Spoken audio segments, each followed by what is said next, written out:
سلام دوستان، علی نوری هستم، تولید کننده کورین. حالا طبق معمول دوربینی میچرخونم که شما لذت ببرین و من حرفمو بگم. آقا سالی که گذشت، یعنی داره آخراشه، جزو سالهای افتضاح بود برای همه مردم. نمیدونم حالا دیگه با دعا و فلان و جادو و جنبل درست میشه یا نه، ولی سعی خودمون میکنیم که به همه دوستان کمک کنیم، کارهای جدیدی را بندازیم، راهکارهای جدیدی پیدا کنیم،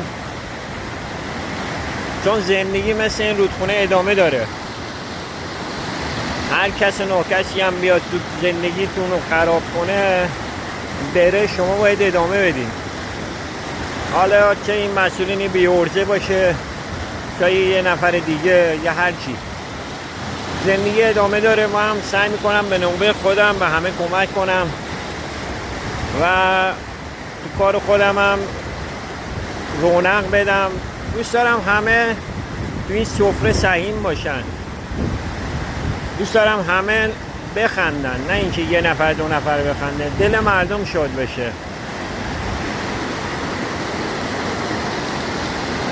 زبونم نمیچرخه چیزایی که تو دلم بگم، اما سعی میکنم که